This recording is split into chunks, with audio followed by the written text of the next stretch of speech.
एक बार की बात है, एक दिन सूर्य और हवा में अचानक विवाद होने लगा। दोनों इस बात पर बहस करने लगे कि उन दोनों में सबसे अधिक शक्तिशाली कौन है। वायु बड़ी ही घमंडी और जिद्दी स्वभाव की थी। उसे अपनी शक्ति पर बड़ा ही गुरूर था। उसका मानना था कि वह अगर तेज गति से बहने लगे तो बड़े बड़े पेड़ों को उखाड़ सकती है। उसमें मौजूद आर्द्रता नदियों और झीलों के पानी को भी जमा सकती है। अपने इसी घमंड के चलते वायु ने सूर्य से बहस करते हुए कहा, मैं तुमसे ज्यादा शक्तिशाली हूँ।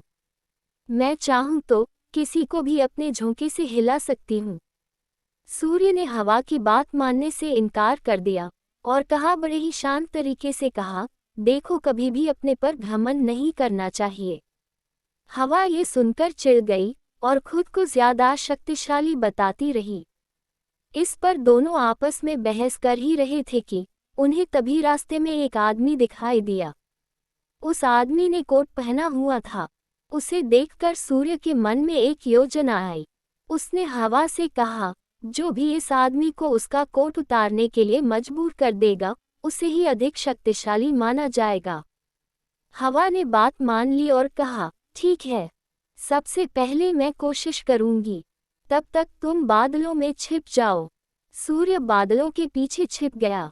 फिर हवा बहने लगी। वह धीमे धीमे बहने लगी, लेकिन उस आदमी ने अपना कोट नहीं उतारा। फिर वह तेजी से बहने लगी। हवा तेज होने की वजह से उस आदमी को ठंड लगने लगी और उसने अपने कोट से शरीर को अच्छे से लपेट लिया। बहुत देर तक ठंडी और तेज हवा आंधी की तरह बहती रही, लेकिन उस आदमी ने अपना कोट नहीं उतारा। अंत में हवा थककर शांत हो गई। इसके बाद सूर्य की बारी आई। वह बादलों से बाहर निकला और हल्की धूप करके चमकने लगा। हल्की धूप होते ही उस व्यक्ति को ठंड के तापमान से थोड़ी राहत मिली, तो उसने अपना कोट गीला कर दिया। इसके बाद फिर सूर्य तेजी से चमकने लगा और तेज धूप निकल गई। तेज धूप होते ही आदमी को गर्मी लगने लगी और उसने अपना कोट उतार दिया। जब हवा ने ये देखा तो वह खुद पर शर्मिंदा होने लगी और उसने सूर्य के सामने अपनी हार मान ली। इस तरह घमंडी वायु का अहंकार भी टूट गया। इस कहानी से हमें ये सीख मिलती है कि खुद की योग्यता व ताकत पर कभी घमंड नहीं करना चाहिए, क्योंकि घमंड करने वालों की कभी जीत नहीं होती है।